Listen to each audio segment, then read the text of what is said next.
प्रातज्योतिर समस्त दर्शक भाई भणी मान को मोर नमस्कार। ईश्वरंकर धन्यवाद हो जे आज आउ एक कार्यक्रम ने आमने आपण निकट को आसीचु। आपण मान को अशेष अशेष धन्यवाद जे आपण माने नियमित भाव में आमर कार्यक्रम को देखुंट। मु विश्वास करुच्ची जे आपण माने कार्यक्रम देखिबा द्वारा ईश्वरंकर आशीर्वाद लाभ करुछंती। दयाकरी ये कार्यक्रम नियमित भाव में देखंतु एवं आपणकर बंधु मान को देखिबा पई उत्साहित करंतु। जदि ये कार्यक्रम विषय में आपण मन में कौन प्रश्न थाए संदेह थाए दयाकरी आम को फोन माध्यम जनइबे। आपणकर जदि कौन प्रार्थना अनुरोध थाए ता आम को जनइबे। आम आपण मान निमंते प्रार्थना करिबा।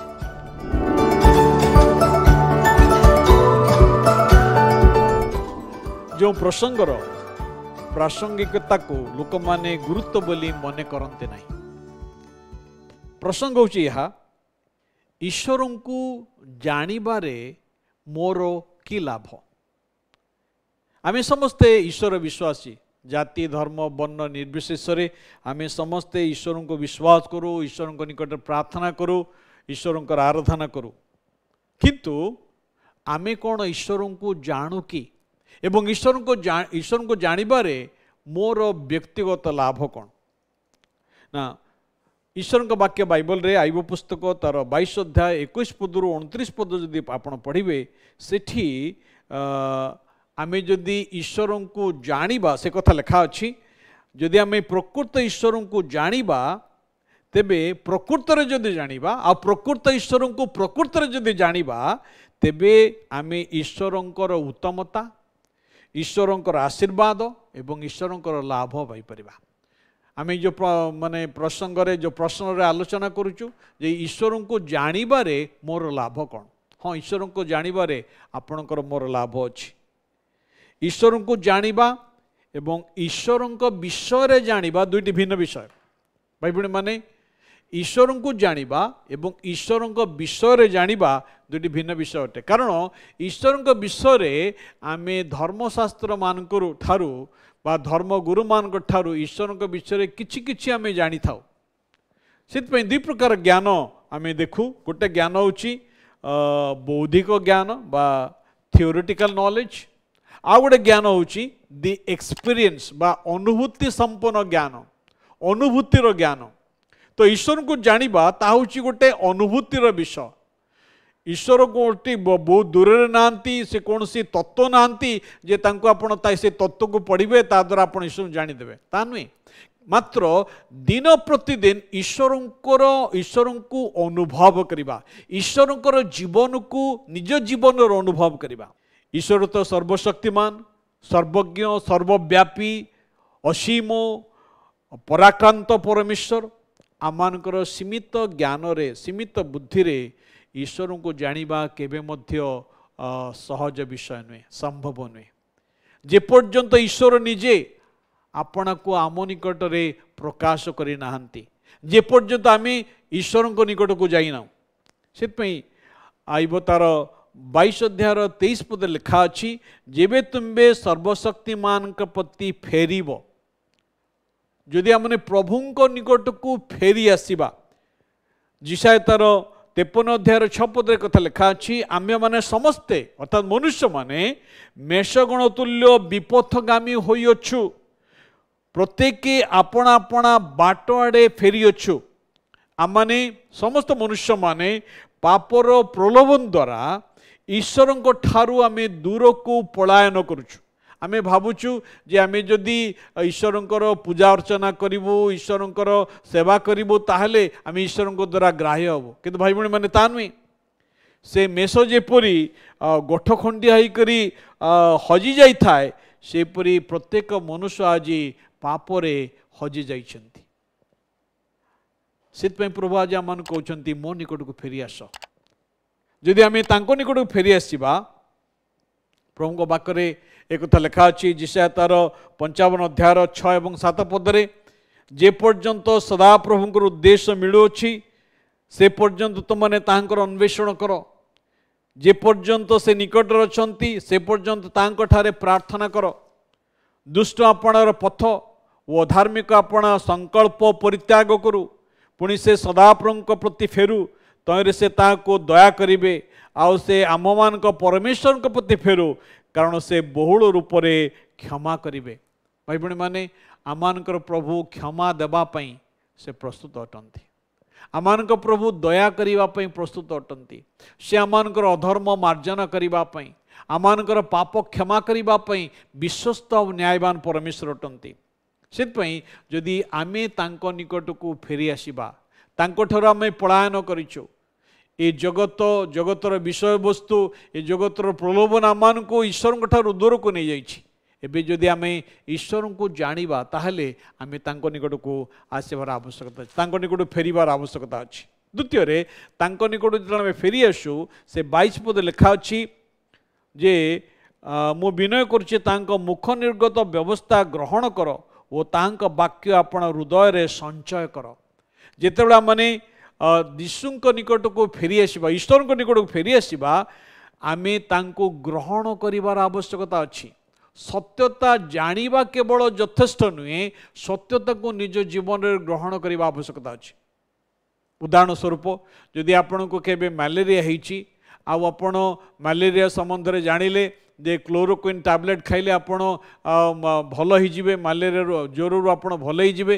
ଯଦି କେବଳ ଆପଣ ସେ କ୍ଲୋରୋକୁଇନ୍ ଟ୍ୟାବଲେଟ୍ ବିଷୟରେ ବା ମ୍ୟାଲେରିଆ ବିଷୟରେ ଜାଣିଲେ ଯଥେଷ୍ଟ ନୁହେଁ, ତା ଆପଣଙ୍କୁ ମ୍ୟାଲେରିଆରୁ ମୁକ୍ତ କରିବ ନାହିଁ ଯେ ପର୍ଯ୍ୟନ୍ତ ଆପଣ କ୍ଲୋରୋକୁଇନ୍ ଟ୍ୟାବଲେଟ୍ ଖାଇନାହାନ୍ତି। ଭାଇ ଭଉଣୀମାନେ ଠିକ୍ ସେହିପରି ଆମେ ସତ୍ୟତା ଜାଣିବା କେବଳ ଯଥେଷ୍ଟ ନୁହେଁ, ମାତ୍ର ସତ୍ୟତାକୁ ଆପଣା ଜୀବନରେ ଗ୍ରହଣ କରିବା। ପ୍ରଭୁ ସେ କଥା କହିଲେ ମୁଁ ପଥ ସତ୍ୟ ଜୀବନ। ଯେତେବେଳେ ଆମେ ଯୀଶୁଖ୍ରୀଷ୍ଟଙ୍କୁ ଜୀବନରେ ଗ୍ରହଣ କରୁ, ଆମ ହୃଦୟରେ ଯେତେବେଳେ ଗ୍ରହଣ କରୁ, ଯେତେବେଳେ ସେ ଆମ ହୃଦୟକୁ ଆସନ୍ତି, ସେ ଆମକୁ ନୂତନ ସୃଷ୍ଟି କରନ୍ତି। 2 Corinthians 5:17 ଲେଖା ଅଛି ଏଣୁ ଯଦି କେହି ଖ୍ରୀଷ୍ଟଙ୍କ ଠାରେ ଅଛି ତେବେ ସେ ନୂତନ ସୃଷ୍ଟି ହୋଇଅଛି, ପୁରାତନ ବିଷୟ ସବୁ ଲୋପ ପାଇଅଛି, ଆଉ ଦେଖ ସବୁ ନୂଆ ହୋଇଅଛି।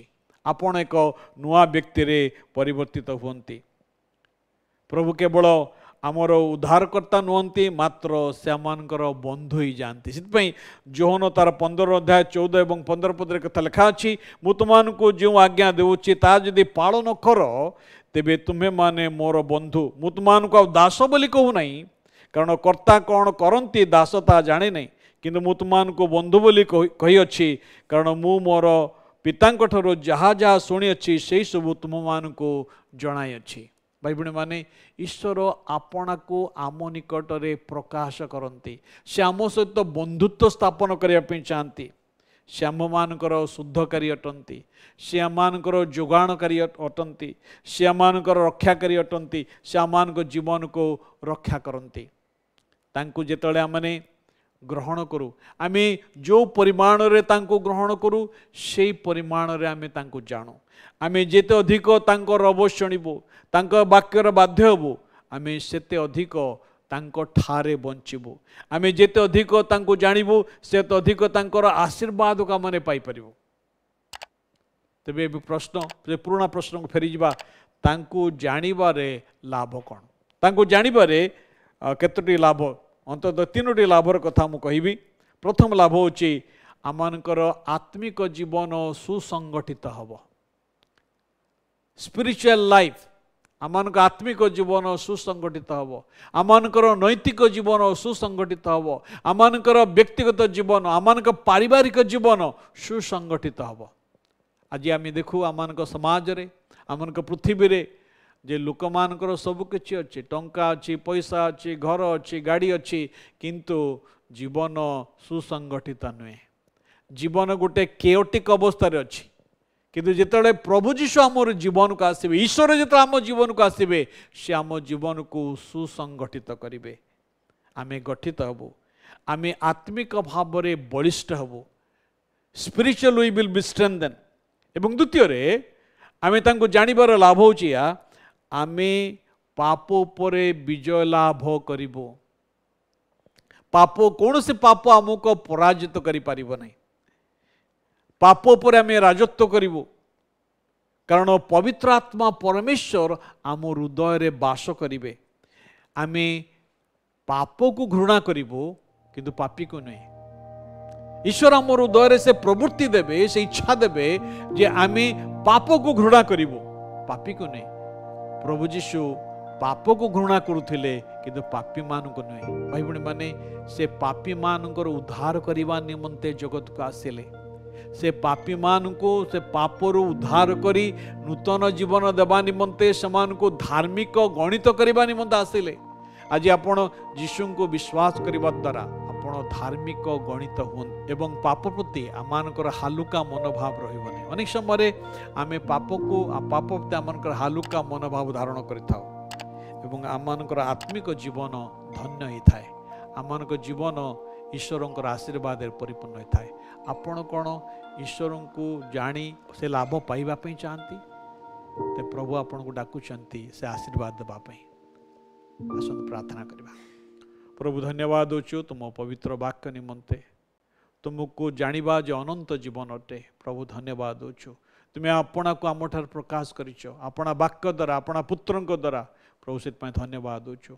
प्रभु ये कार्यक्रम जोग देथिबा प्रत्येक भाई भणी मान को तुम्हें आशीर्वाद कर।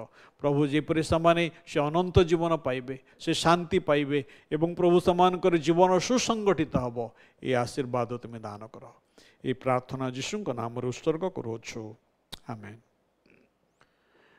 एतले पिता परमेश्वरंकर असीम प्रेम प्रभु ख्रीष्टंकर अनुग्रह पवित्र धर्मात्मा परमेश्वरंकर चिरंदन शांति शक्ति एवं सुमधुर सहभागिता और चेतना आम मान सहित ख्रीष्ट प्रत्येक विश्वासी भाई भणी मान सहित यही समय ठूँ ख्रीष्ट यीशुंकर द्वितीय आगमन पर्यंत सदाकाल संगे संगे रही मंगल एवं उपकार करंतु आमेन।